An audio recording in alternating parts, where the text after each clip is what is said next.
bersama kakak Helza Fitri. Kali ini kakak akan membacakan kalian sebuah cerita anak yang berjudul Sangi, Sang Pemburu. Langsung saja kita mulai ya. Pada zaman dahulu kala, di Kalimantan Tengah, hiduplah seorang pemburu tangguh bernama Sangi. Ia sangat ahli dalam menyumpit binatang buruan. Sumpitnya selalu mengenai sasaran. Setiap kali berburu, ia selalu berhasil membawa pulang banyak daging binatang buruan. Sangi tinggal di daerah aliran sungai Mahoroy, anak sungai Kahayan. Ia tinggal bersama keluarga dan kerabatnya. Mereka hidup dari bercocok tanam di ladang dan berburu. Ladang mereka masih sering berpindah-pindah. Selain itu, mereka juga mencari bahan pangan dari tumbuh-tumbuhan yang terdapat di hutan-hutan pedalaman. Pada suatu hari, seperti biasa, Sangi pergi berburu. Namun, hari itu ia sangat kesal.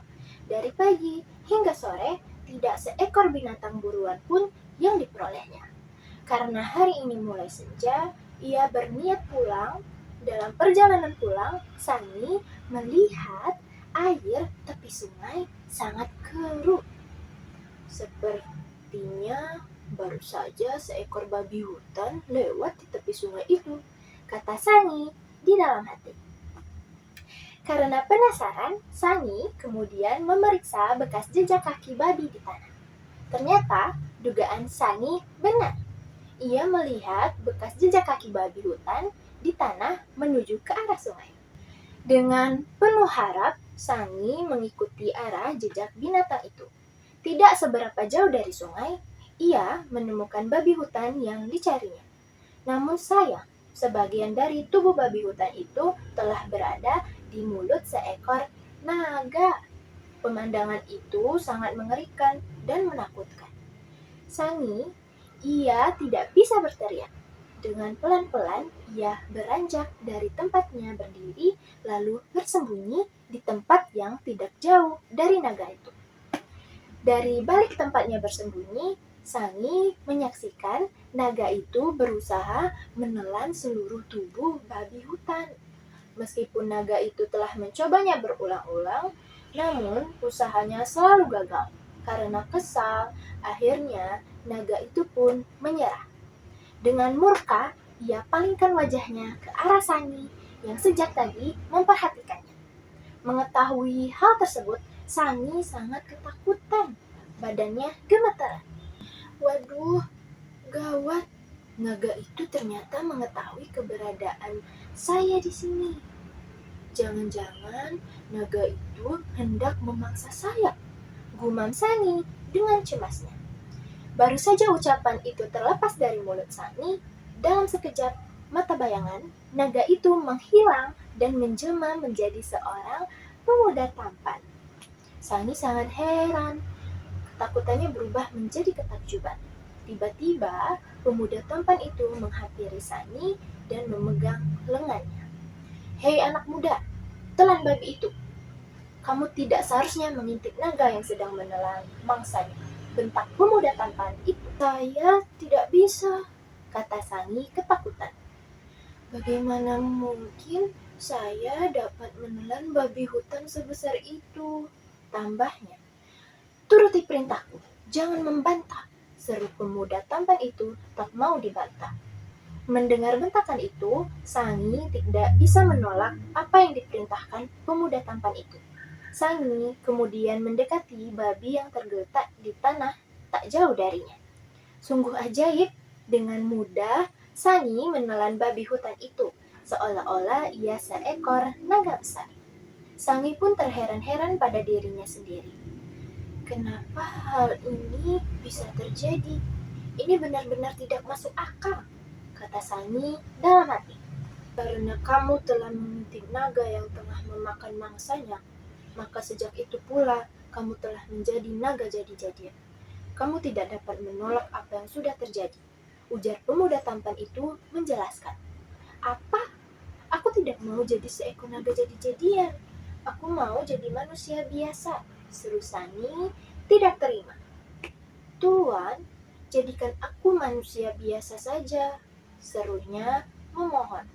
Mendengar permohonan Sangi, pemuda tampan itu tertawa terbahak-bahak. "Hahaha, kamu tak perlu cemas anak muda. Selama kamu dapat merahasiakan kejadian ini, kamu dapat terus menjadi manusia." Jelas si pemuda tampan. "Benarkah itu, Tuan?" tanya Sangi tak percaya. Karena masih dihantui rasa penasaran, Sangi kemudian bertanya lagi kepada pemuda tampan itu. "Apa keistimewaan menjadi seekor naga?" tanya Sangi. Sambil tersenyum, pemuda tampan itu menjawab, "Sebenarnya kamu orang sangat beruntung. Dengan demikian, kamu akan terus awet muda. Banyak orang ingin awet muda, akan tetapi tidak bisa, sedangkan kamu dengan mudah mendapatkannya." Sangi sangat senang mendengar jawaban itu. "Wah, menyenangkan sekali kalau begitu. Saya bisa hidup selama beratus-ratus tahun." Lalu Sangi bertanya kembali, "Apa larangannya?" Pemuda tampan itu pun menjawab, "Kamu tidak boleh menceritakan hal ini kepada siapapun. Jika kamu melanggarnya, wujudmu akan menjelma menjadi seekor naga. Kamu paham?" tanya pemuda tampan itu. "Wah, mudah sekali larangannya, Tuan. Kalau begitu, saya bersedia untuk mematuhi larangan itu," jawab Sangi dengan mantap. Bersamaan dengan itu, tiba-tiba pemuda tampan di hadapannya itu menghilang entah kemana. Sangi pun bergegas pulang ke rumahnya. Sejak itu, Sangi terus menjaga agar rahasianya tidak diketahui orang lain, termasuk kerabat dan keluarganya. Dengan begitu, ia tetap awet muda sampai usia 150 tahun. Hal ini membuat para kerabat, anak, cucu, dan cicitnya ingin mengetahui rahasianya hingga tetap awet muda. Mereka juga ingin seperti Sangi, panjang umur, sehat, dan awet muda. Tiap hari, mereka terus bertanya kepada Sangi mengenai rahasianya. Karena didesak terus-menerus, akhirnya Sangi membeberkan rahasia yang telah lama ditutupinya. Dengan demikian, Sangi telah melanggar larangan yang dikiranya mudah itu. Akibatnya, tubuhnya mulai berganti rupa menjadi seekor naga. Kedua kulit kakinya pelan-pelan berganti menjadi seekor naga yang besar dan panjang. Menyadari hal itu, Sangi kemudian menyalahkan seluruh keturunannya yang terus mendesaknya, hingga ia membeberkan rahasianya. Hal inilah yang membuat Sangi sangat marah dan gerah. "Kalian memang jahat. Kalian semua akan mati," seru Sangi dengan geram. Setelah itu, Sangi lari ke sana dan kemari dengan marah. Seluruh badannya terasa panas. Akhirnya, tubuhnya menjelma menjadi seekor naga. Lalu ia menceburkan diri ke dalam sungai. Ia sempat mengambil harta pusaka yang lama disimpannya dalam sebuah guci Cina. Guci itu berisi perhiasan dan keping-kepingan emas. Sangi terus berlari ke sungai. Setibanya di Sungai Kahayan, ia segera menyebarkan perhiasan dan kepingan-kepingan emas itu sambil berseru, "Siapa saja yang berani mendulang emas di daerah aliran sungai ini, maka ia akan mati. Emas-emas itu akan menjadi tumbal kematiannya."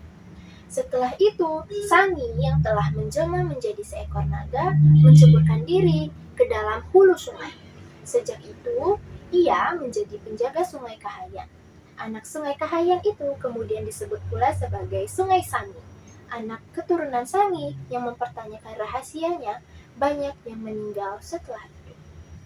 Baiklah adik-adik, sekian kisah dongeng Sangi si pemburu yang dapat kakak ceritakan. Sampai jumpa.